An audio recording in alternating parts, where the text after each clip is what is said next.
Օսկար Ուայլդի վեպը Դորիան Գրեյի դիմանկարը պատմում է մի երիտասարդի մասին, որը վաճառում է իր հոգին հանհավերժական երիտասարդության և գեղեցկության համար։ Սա պատմություն է մարդու ներքին փչացման, բարոյական անկման և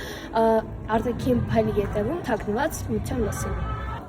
Պատմությունը սկսվում է Լոնդոնում, նկարչի արվեստանոցում։ Բեյզիլը նկարում է իր ամենահաջողված դիմանկարը՝ մի գեղեցիկ երիտասարդի դիմանկար։ Դա Դորիան Գրեյի դիմանկարն է։ Նկարչի ընկեր, ազնվական Լորդ Հենրին հանդիպում է Դորիանին և հմայվում նրա անաղարտ գեղեցկությամբ։ Նա սկսում է քարոզել իր փիլիսոփայությունը և ասում, որ կյանքում ամենակարևոր հաճույքն է գեղեցկությունը և վայելքը։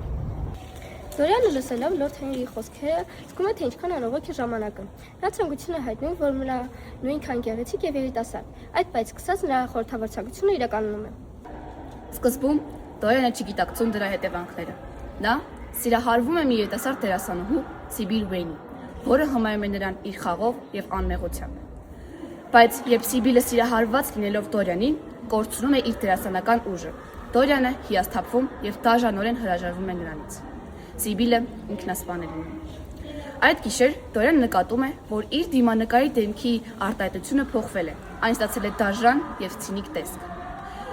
Հետո Դորիանը հասկանում է, որ իր դիմանկարի դեմքը արտացոլում է իր հոգին։ Այս պահից Դորիանը թաքցում է դիմանկարը վերևի սենյակում և նվիրվում է մեղքի, վայելքի և անբարոյական կյանքի։ Տարիներն անցնում են, մարդիկ ծանոթանում են Դորիան Գրեյի շուրջ անվան տարածված լուրերին և խոսելով նրա խորհրդավոր ու անբարոյ վարքի մասին, սակայն նրա արտաքինն մնում է նույնքան գեղեցիկ և երիտասարդ։ Միայն դիմանկարի վրա է երևում նրա հոգու իրական վիճակը, դեմքը դառնում է ավելի դաժան, աչքերը մութ և դատարկ։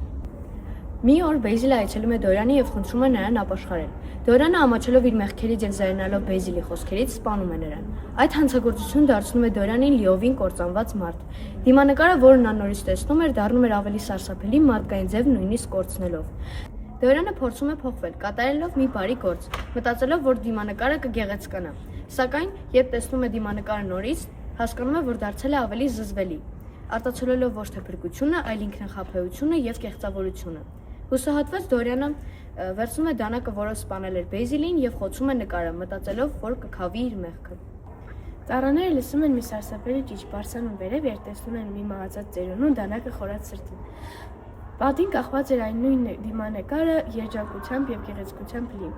Միայն ծերունու դեֆորմացված դեմքից են հասկանում, որ դա Դորիանն էր։ Ուայլդի այս ստեղծագործությունը խորը խորհրդանիշ է հոգու, գեղեցկության, պաշտպանության և փառասիրության մասին։ Վեպը բացատրում է մարդու ներքին աշխարհը արտաքին կատարյալ կերպարի հետ։ Դորիան Գրեյի դիմանկարը մնում է դասական նախազգուշացում, որ հոգու անկեղծությունը, բարոյականությունը շատ ավելի կարևոր են, քան արտաքին գեղեցկությունն ու վայելքը։